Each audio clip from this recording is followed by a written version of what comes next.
تو جو بھی ریزرویشنز ہیں آن اینڈ آف یا کوئی ایسی بات ہوتی ہے تو ہم بالکل اتحادیوں کو ساتھ لے کے چلتے ہیں. اتحادیوں کی اگر کوئی ایسی بات سامنے آتی ہے جس کسی چیز پہ ان کو کوئی اگر ریزرویشن ہے یا کوئی ایشو ہے تو وہ ہم بالکل گھر کا مسئلہ ہوتا ہے بیٹھ کے ہم سالو کر لیتے ہیں اور ڈسکشن کے ساتھ ڈسکورس کے ساتھ اور تمام تر معاملہ جو ہے معاملہ فہم ہر سطح سے آ رہے ہیں. ابھی قمر زمان قاہرہ کی جو پریس کانفرنس ہے وہی کہتے ہیں ہم اگر اتحادی ہیں تو اس کا یہ مطلب تھوڑی کہ مطلب آپ ہم سے کچھ پوچھیں ہی نہ, فیصلے کی جائیں. پھر وہ کہتے ہیں جی اندرون سندھ سڑکیں بھی اچھی ہیں, الیکٹرک بسیں بھی چل رہی ہیں, مریم نواز جو گھر بنا کر دیں گی اس کا قرض تو لوگوں نے واپس کرنا ہے. اب یہاں پر وہ صرف BISP کی یوٹیلائزیشن پر بات نہیں کر رہے, وہ کہہ رہے ہیں جو پیسہ ہے یہ پھر لوگوں نے دینا ہے. تو کافی زیادہ اعتراضات ہیں, اس پر کیا کہنا چاہیں گے آپ؟ صدر صاحب بات یہ ہے کہ 18ویں ترمیم کے بعد ہر صوبہ خود مختار ہے اور میں سمجھتا ہوں کہ اگر صوبے کے اندر کوئی انفراسٹرکچر کا کام ہونا ہے, کوئی ڈیولپمنٹ کا کام ہونا ہے, کوئی ریلیف کا کام ہونا ہے, اس صوبے کے باسیوں کے حوالے سے اگر مثال کے طور پہ میں اگر کوئی کسی پروجیکٹ کی بات کروں تو بالکل دیکھیں پنجاب اپنے صوبے کے لوگوں کو پروجیکٹ دے رہا ہے اور وہ NFC ایوارڈ کے تحت ہی جو پیسے آتے ہیں. ہر صوبہ خود مختار ہے, ہر صوبہ خود جو ایک انڈیپینڈنٹلی اس چیز پہ جو پالیسی صوبے کی ہے کہ انہوں نے کس چیز پہ کام کرنا ہے, انہوں نے کس چیز کو ترجیح دینی ہے, وہ ہر صوبہ خود مختار ہے. میں یہ سمجھتا ہوں کہ کوئی ایک صوبہ یا ایون وفاق بھی صوبے کو یہ نہیں کہہ سکتا کہ آپ فلاں چیز پہ پیسے صرف کریں یا فلاں چیز پہ جو ہے تمام تر معاملات کریں. بہتر یہ ہے کہ ہر صوبہ اپنے جو ان کی ایک ویژن ہے صوبے کا وہ اس کو آگے لے کے چلے گا. وہ اس حوالے سے جو ڈیولپمنٹ کا کام ہے, ریلیف کا کام ہے, وہ ایک خود بہتر چیز سمجھتے ہیں. بھائی وہ اعتراض یہ بھی ہے نا کہ انہوں نے کہہ دیا جی میرا پانی میری مرضی, اور پھر یہاں سے یہ بھی مطالبے ہو رہے ہیں جی ہم لیجسلیشن کا حصہ نہیں بنیں گے, معافی مانگیں. تو اب یہ پانی کی جہاں تک میں بصد احترام یہ بات کروں گا کہ 1990 کا واٹر ریکارڈ آلریڈی موجود ہے, واٹر شیئرنگ فارمولا آلریڈی موجود ہے اور کوئی ایسی بات نہیں ہے. وہ اسی کے مطابق ہی ہر صوبہ جو ہے اپنے اپنے حصے کا پانی استعمال کرتا ہے, اس میں کوئی ایسی بڑی بات نہیں ہے. وہ تو already as per policy as per law جو ہے آپ کا ڈیسائیڈڈ ہے. اس میں اگر ہاں کوئی بات ہے تو بالکل وہ CCI میں ہو سکتا ہے, آپ بات کر سکتے ہیں. اگر کوئی صوبہ سمجھتا ہے کہ کوئی ایشو ہے تو وہاں پہ وہ فورم ہے کاؤنسل آف کامن انٹرسٹ, تو وہاں پہ اٹھا سکتے ہیں آپ. اچھا ویسے بیرسٹر صاحب کمنگ ٹو BISP, پنجاب حکومت ویسے BISP یوز کر کیوں نہیں لیتی؟ مطلب اس میں اتنا مشکل کیا ہے؟ ابھی نوید قمر صاحب ہمارے ساتھ موجود تھے, وہ کہہ رہے تھے کہ آلریڈی ایک اسٹرکچر اویلیبل ہے, ایک چینل موجود ہے, 10,000 دینا ہے, 10 لاکھ دینا ہے, ٹرانزیکشنز ایزی ہو جائیں گی. کل شمیلہ فاروقی صاحبہ تھیں وہ بھی یہی کہہ رہی تھی کہ ایک چینل موجود ہے BISP کا, آپ اس کے ذریعے دے دیں. دیکھیں سمپل سی بات ہے سائن صاحب, بات یہ ہے کہ کہاں پہ یہ ڈیٹا موجود ہے کہ جو لوگ فلڈ سے افیکٹڈ ہیں یا جو سیلاب زدگان ہیں وہ آلریڈی رجسٹرڈ ہیں یا نہیں, یا آلریڈی جو رجسٹرڈ ریسیپینٹس ہیں جو مستفید ہو رہے ہیں BIS پروگرام کے through. No doubt BIS programme ایک بہت اچھا پروگرام ہے اور اس کو انٹرنیشنلی بھی ریکگنائز کیا گیا, لیکن اسی پروگرام کے اوپر کچھ اعتراضات بھی اٹھائے, کچھ انوملیز بھی آڈیٹر جنرل رپورٹ کے اندر آئی ہیں. یہ بھی ایک بات واضح طور پہ سامنے آئی ہے. تو میں یہ سمجھتا ہوں کہ صوبے کی ایڈمنسٹریشن اور جو کہ ریلیف کارڈ وہ خود اپنا لانچ کرنا چاہتے ہیں, وہ اپنے ریلیف کارڈ کے تھرو دینا چاہتے ہیں, تو میں سمجھتا ہوں اس میں کوئی ایسی بات نہیں. I am sure data in کے پاس بھی موجود ہے کیونکہ اس سے پہلے بھی انہوں نے کئی پروگرامز کیے ہیں. اپنا گھر اپنی چھت ہو گیا, دیگر فارمرز کے لیے جو ٹریکٹرز ہیں جو مستحق ہیں ان کو وہ ٹریکٹرز بھی دیے گئے ہیں گرین ٹریکٹر اسکیم کے تحت. فارمرز کا اپنا ڈیٹا فارمر کارڈ کا جو کسان کارڈ ہے وہ آلریڈی موجود ہے. تو اس طرح کا ڈیٹا تو آلریڈی ایگزسٹ کرتا ہے پنجاب حکومت کے پاس, اور وہاں پہ یہ بات یہ نہیں کہی جا سکتی کہ وہ لوگ جو آلریڈی مستفید ہو رہے ہیں BIS پروگرام کے تھرو یا جو اس میں رجسٹرڈ ہیں, کیا صرف وہی فلڈ سے افیکٹڈ ہیں؟ آئی ایم شیور اور بھی کئی ایسے لوگ ہیں جو فلڈ سے افیکٹڈ ہیں جو BIS پروگرام کے اندر رجسٹرڈ نہیں ہیں. تو کم از کم اس چیز کو بھی دیکھنا چاہیے کہ پنجاب حکومت اگر کوئی اچھا کام کر رہی ہے اور اوور اینڈ ابو جا کے وہ ریلیف ایفرٹس میں میکسیمم جو ریلیف ہے وہ فراہم کرنا چاہ رہی ہے, تو کسی کو اعتراض نہیں ہونا چاہیے. اور ویسے بھی پیپلز پارٹی کا یہ مطالبہ جہاں تک میں سمجھا ہوں یہ وفاق سے ہے, یہ صوبے کی حکومت سے نہیں ہے جو کہ اوور آل میڈیا کے اوپر کیونکہ کئی ٹاک شوز میں یہ بات ہوتی ہے، وہ کہتے ہیں ہم نے تو معافی کی بھی باتیں ہو رہی تھی جی، معافی مانگے، تلخی بہت ہے ان کے لہجے میں، یہ بھی بیانات آئے تھے یقین صاحب؟ دیکھیے دونوں اطراف سے جو ہے لفاظی میں شائستگی کا مظاہرہ کرنا چاہیے. میں سمجھتا ہوں کہ معافی کی کوئی اس میں ایسی بات نہیں ہے. میں سمجھتا ہوں کہ ویسے بھی یہ گھر کا ایک معاملہ ہے اور گھر کے بڑے بیٹھ کے اس کو سارٹ آؤٹ کر لیں گے، کوئی ایسی بات نہیں ہے. نوک چوک تھوڑی بہت جو ہے سیاسی طور پہ چلتی رہتی ہے، وہ آپ کو پتہ ہے. Thank you so much. Barrister Aqeel Malik صاحب ساتھ تھے اور کہہ رہے تھے جی گھر کا معاملہ ہے، نوک جھوک چلتی رہتی ہے، گھر کے بڑے طے کر لیں گے. جائیں چھوٹی سی بریک پہ، حاضر ہوں گے بریک کے بعد. Stay right with us.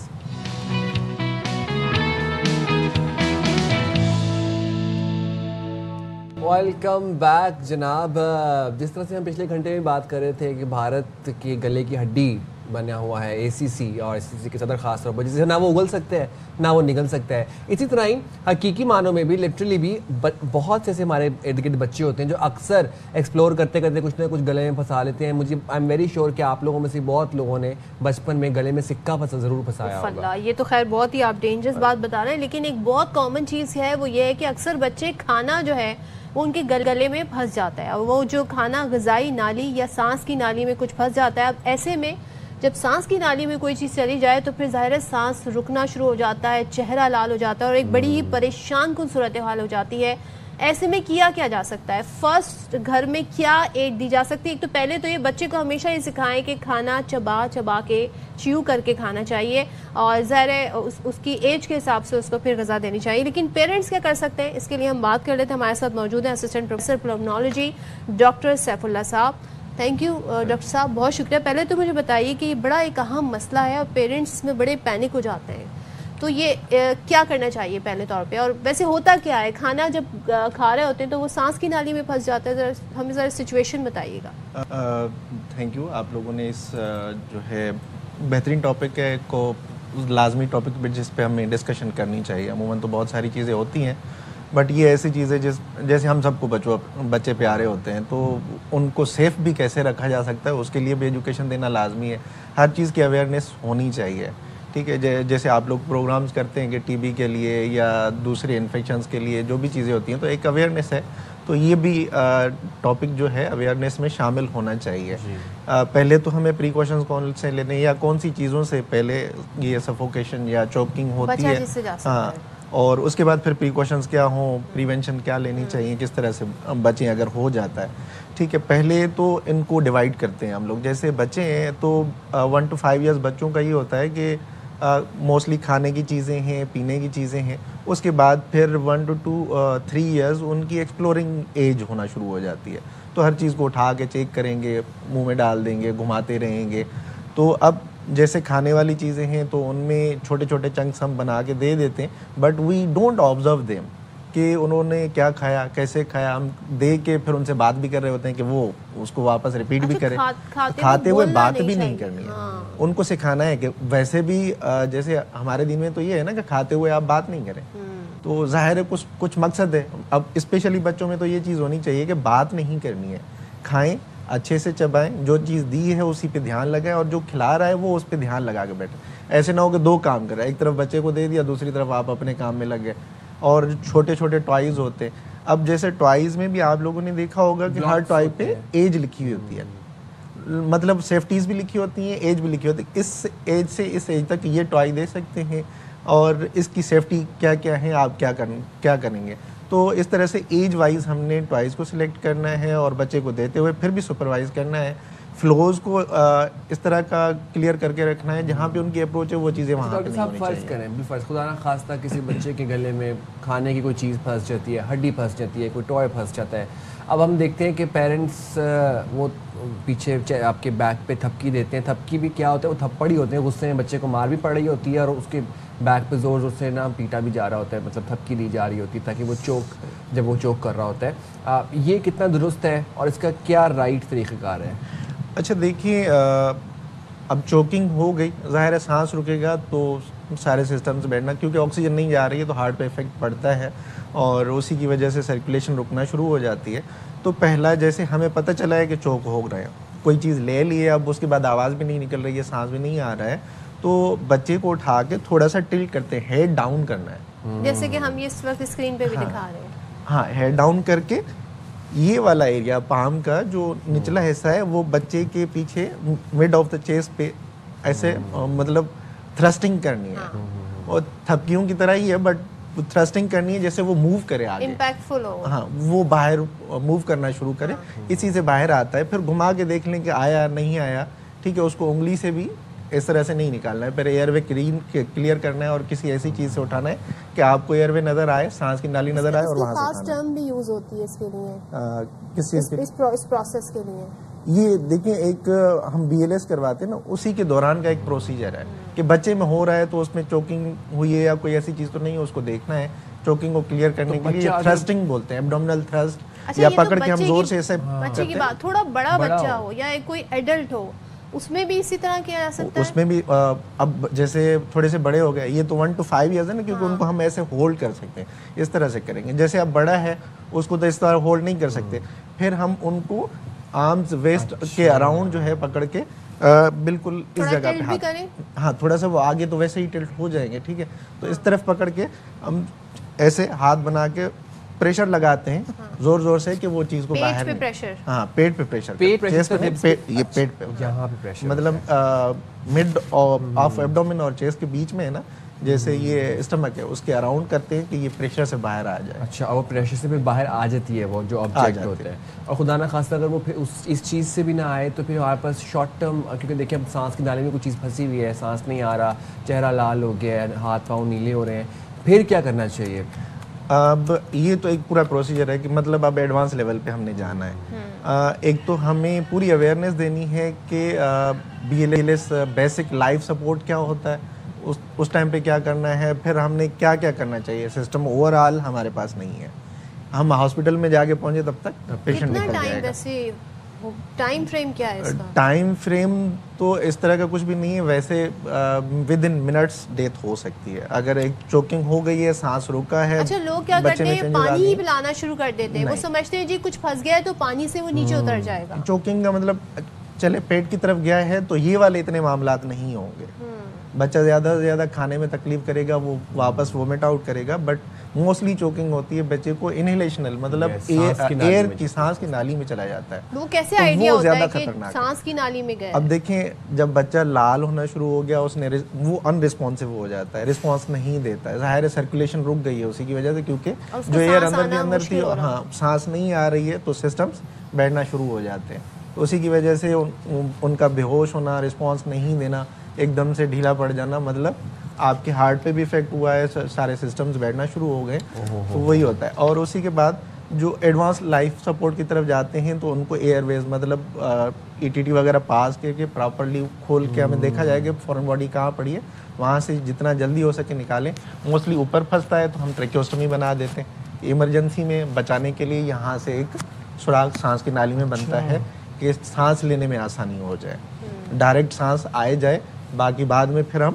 لیکن اس سچویشن میں ہم ہو ہی نہ, مطلب ایسی سچویشن آئی ہی نہ, اس کے لیے کیا ہونا چاہیے کہ کھانا کھاتے وقت آپ نے بولنا نہیں ہے, اور چھوٹا بچہ ہے تو دھیان رکھنا ہے.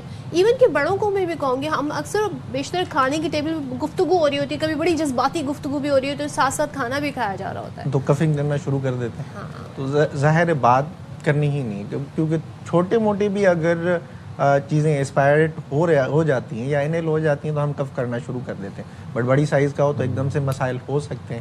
اور ویسے بچوں کے لیے تو یہ ہے کہ خود تو سپروائز کرنا ہے, پھر جو بھی چیزیں دے رہے ہیں ان میں سے ہم سلیکٹڈ دیں, جیسے ہم ماربلز وغیرہ بھی دے کے چھوڑ دیتے ہیں, کوئنز دے کے بھی چھوڑ دیتے ہیں, بچہ کھیل رہا ہے. اچھا, کچھ ایسے بڑے مریض بھی ہوتے ہیں جو بیڈ ریڈن ہوتے ہیں, جو لیٹ کر آپ کھانا پینا کرتے ہیں, ان کے لیے کیا ہے؟ ناٹ ایون بیڈ ریڈن, آج کل بچے لیٹے لیٹے موبائل دیکھ رہے ہیں, کھانا ویسے ہی کھلایا جا رہا ہے انہیں.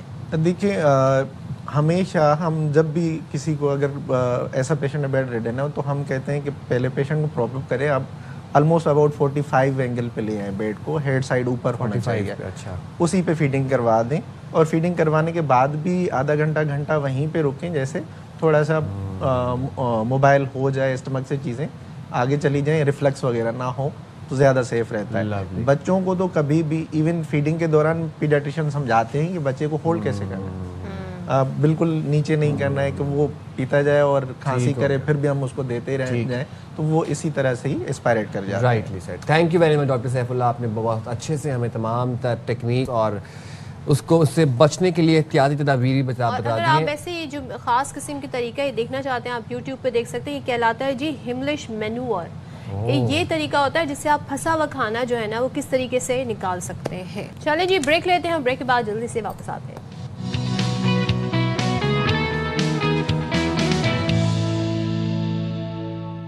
اچھا جی, پروگرام کے آخر میں ہم ذکر کریں گے پاکستان کے مایہ ناز اداکار کی, اور کہتے ہیں نا پاکستان کا جو ایک بڑا گولڈن ایرا تھا فلم انڈسٹری کا 60-70 کی دہائی کے. اب آپ سمجھ گئے ہوں گے میں کن کی بات کروں. پاکستان کے چاکلیٹی ہیرو جناب وحید مراد صاحب, آج ان کی سالگرہ کا دن ہے. سو فلمی کیریئر کا آغاز انہوں نے 1962 فلم اولاد سے کیا, لیکن جس کردار سے انہیں سب سے پہلے پہچان ملی وہ تھی جی ہیرا اور پتھر, اور 75 ہفتوں تک مسلسل یہ فلم چلی. اور ارمان فلم کی میں بات کری, انہوں نے وحید مراد کو شہرت کی بلندیوں پر بالکل جی. یہ وہ دور تھا جب سوشل میڈیا نہیں تھا, اور جب لوگ انتظار کرتے تھے کہ بڑی اسکرین پہ پکچر کب لگے گی, اور پھر لوگ کاپی کرتے تھے وحید مراد کے اسٹائل, ہیئر اسٹائل کی, اور ان کے جیسے کپڑے جی بنواتے تھے. اسٹائل تو آج تک میں نے کافی لوگوں کا وہ سیم اسٹائل دیکھا, کلاسک اسٹائل ہمیشہ رہا. چلیں جی, آپ سے اجازت, اپنا خیال رکھیے گا, اللہ حافظ. پاکستان زندہ باد.